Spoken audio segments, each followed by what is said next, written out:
نحمدہ ونصلی علی رسولہ الکریم اما بعد فاعوذ باللہ من الشیطان الرجیم بسم اللہ الرحمن الرحیم رب اشرح لی صدری ویسر لی امری واحلل عقدۃ من لسانی یفقہوا قولی واجعل لی وزیرا من اہلی ربی زدنی علما ربی یسر ولا تعسر وتمم بالخیر آمین۔ آج انشاءاللہ تعالی باذن اللہ ہم قرآن ڈیلی کے سلسلے میں سورۃ النساء کی اگلی آیت کریمہ آیت نمبر 123 کا آسان ترجمہ اور تفسیر دیکھیں گے۔ بسم اللہ الرحمن الرحیم۔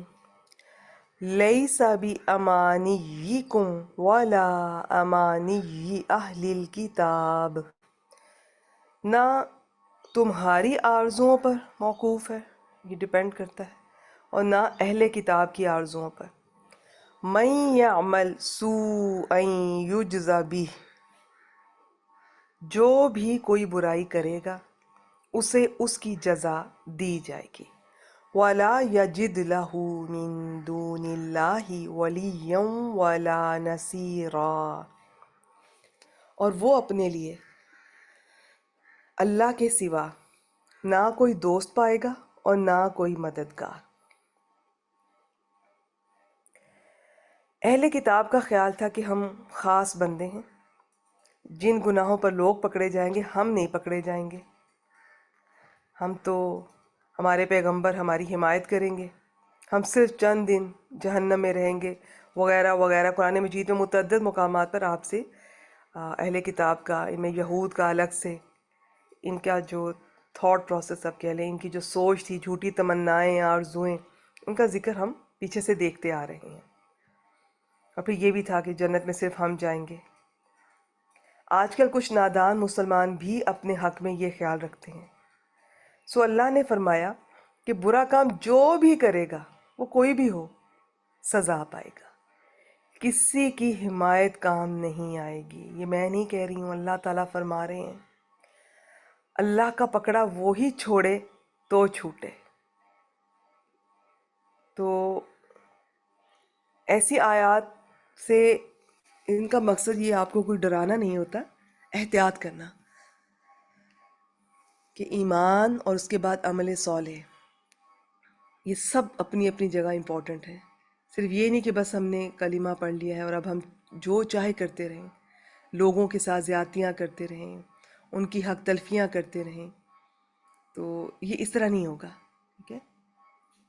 تو جو کوئی بھی، اس کو ایک دفعہ پھر میں آپ کے سامنے پڑھتی ہوں کہ نہ تمہاری آرزوؤں پر موقوف ہے نہ اہل کتاب کی آرزوؤں پر۔ جو کوئی بھی برائی کرے گا اسے اس کی جزا دی جائے گی، اور وہ اپنے لیے اللہ کے سوا نہ کوئی دوست پائے گا اور نہ کوئی مددگار۔ کوئی وہاں پہ مدد کرنے یا سفارش کرنے نہیں آئے گا، صرف وہی جس کے لیے اللہ تعالیٰ چاہیں گے کہ جس کی جائے، اور جس کو اللہ تعالیٰ چاہیں گے کہ یہ آ کے کرے، بس یہ اللہ کی اذن سے ہوگا، اللہ کی اجازت سے ہوگا۔ باقی خوش فہمیاں اور خام خیالیاں یہ سزا کو دور نہیں کر سکتی۔ سزا ضرور ملے گی، خواہ دنیا میں ملے یا آخرت میں۔ یہ الگ بات ہے کہ اللہ تعالیٰ توبہ کی وجہ سے یا کسی نیک عمل کی وجہ سے یا دنیا میں آنے والی مصیبتوں کی وجہ سے معاف فرما دے۔ خلاصہ یہ ہے کہ کوئی یہ نہ سمجھے کہ وہاں اسے کوئی اپنے زور سے چھڑوا لے گا، اور وہ اللہ کے سوا اپنے لیے نہ کوئی دوست پائے گا اور نہ کوئی مددگار۔ ہاں، اللہ تعالیٰ خود ہی دنیا کی تکلیفوں کو اس کے لیے کفارہ بنا دے، یا اس کے توحید اور سنت پر چلنے کی وجہ سے اس سے درگزر کرے، تو وہ اللہ تعالیٰ مالک ہے، مختار ہے۔ تو کیا دیکھا ہم نے؟ یہ جو اہل کتاب کا اور ہمارا بھی جو سستی نجات کا عقیدہ ہے، شیطان جن راہوں سے انسان کو گمراہ کرتا ہے ان میں سے سب سے زیادہ قابل ذکر سستی نجات کا عقیدہ ہے۔ اس میدان میں مسلمان یہود و نصارہ سے بھی دو ہاتھ آگے ہی ہوں گے، جنہوں نے پیروں کی سفارش کے علاوہ اس دنیا میں بہشتی دروازے بنا رکھے کہ جو فلاں دن اس کے نیچے سے گزر گیا تو بس وہ جنتی ہے۔ اس آیت میں اللہ تعالیٰ نے ایسی خرافات کی تردید کرتے ہوئے نجات کی صحیح راہ بیان کی ہے، اور وہ راہ اللہ تعالیٰ کا قانون جزا اور سزا ہے، جو یہ قانون قرآن مجید میں متعدد مقامات پر مذکور ہے، ذکر کیا گیا ہے۔ اس کے بارے میں آپ سے میں کچھ پوائنٹ شیئر کر دیتی ہوں۔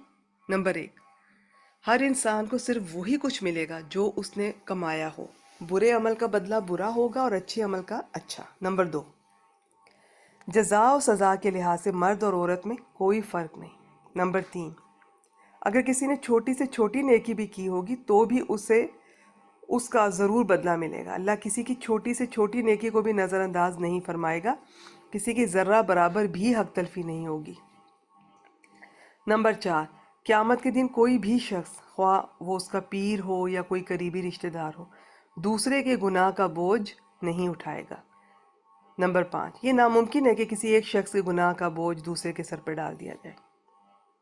نمبر 6، شفاعت کے مستحق کون ہوں گے؟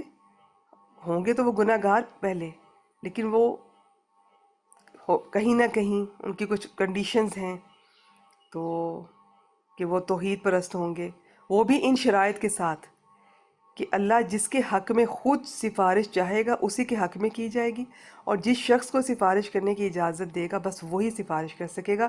یہ اکثر قرآن مجید میں جب بھی یہ مضمون آتا ہے میں آپ سے اس کی تفصیلات شیئر کرتی ہوں۔ اس قانون کے علاوہ نجات کی جتنی راہیں انسان نے سوچ رکھی ہیں وہ سب شیطان کی بتلائی ہوئی راہیں ہیں، نہ ان کا کچھ فائدہ ہوگا، الٹا نقصان ہوگا۔ انسان ایسی امیدوں کے سہارے دنیا میں گناہوں پر اور زیادہ دلیر ہو جاتا ہے، اور زیادہ گناہ کرتا ہے۔ تو اس آیت میں اللہ تعالیٰ نے یہ وضاحت فرما دی ہے کہ قیامت کے دن لوگوں کے ایسے من گھڑت سہارے کسی کام نہ آ سکیں گے جو اسے اللہ کے عذاب سے بچا سکیں۔ وآخر دعوانا ان الحمد للہ رب العالمین۔